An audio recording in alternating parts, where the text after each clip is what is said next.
Good morning, everyone, and welcome to this edition of National Shelf Service. I hope you've been enjoying our recommendations so far. My name is Alison Brumwell. I am chair of Phillips Youth Libraries Group. I'm a librarian and I work at Kirklees College in Huddersfield. I have what I think is a brilliant recommendation for you today, and it's a very special book. It is Jason Reynolds' brilliant Long Way Down. I don't know if you've heard of Jason Reynolds, but he's an American writer and poet.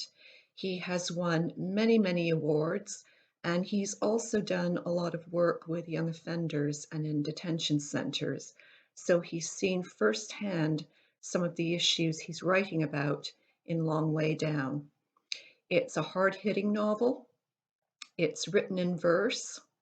It's very, very immersive, but it's a challenging read, and it is one that's for older children and young adults because a lot of what he's discussing is to do with serious issues that affect everyone, but they're particularly a problem in the US, and that is gun crime and gang violence.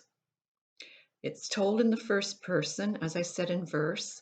The central character is 15-year-old Will, and his world is shattered when his 19-year-old brother Sean is shot and killed. Now, Sean and Will, growing up, know the rules. There are three of them. You don't cry, you don't snitch, and when someone you love is killed, you get revenge. So what Will does is he finds his brother's gun. He sets off from his apartment in a massive tower block. He heads to the elevator to go down and out into the world and track down the person he feels is responsible for his brother's murder. He needs to avenge Sean's death. So he gets on the elevator at the 7th floor. And this all takes place in just over a minute in real time, but it's a lifetime for Will because as the elevator stops at each floor, someone from his past enters and shares their story and their experiences with him. The only thing is, these people are ghosts. They've all met a violent end in one way or another, and they are sharing their experience, their life, their lessons with Will. I can't really tell you any more than that about the plot or what happens. You'll really have to pick up the novel and read it yourself and go down that harrowing elevator journey with Will and see what he does decide to do and how his life changes for better or for worse. There are some lovely touches in this novel. The language is absolutely beautiful, some wonderful family relationships, the relationship between Will and his mother, who is grieving. Will also has quite an aptitude for anagrams. If you don't know what an anagram is, it's when you take a word and rearrange the letters to make it into a completely different one. And Will does that throughout the course of this story. I think it's an absolutely unputdownable read. I just had to finish it. I had to know what was going to happen to Will.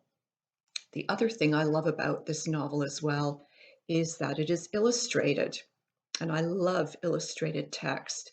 The very talented artist and illustrator who created the cover and a lot of what you'll see on the interior of the book is UK illustrator and author as well, Chris Priestley. And you can see from this cover, it's so evocative and it's really represents what you'll see when you immerse yourself in this book.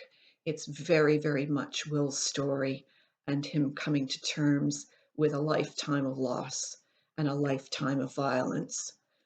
So I hope you're able to acquire this and read and appreciate it through your library services ebook service. And if you can't, there are plenty of other Jason Reynolds books to look out for. You might also want to see if you can track down a book or two by Chris Priestley, who writes the most wonderful novels himself. And I think he's just a supremely talented illustrator. Thank you very much for listening. Take care, stay safe, and enjoy reading. Bye-bye.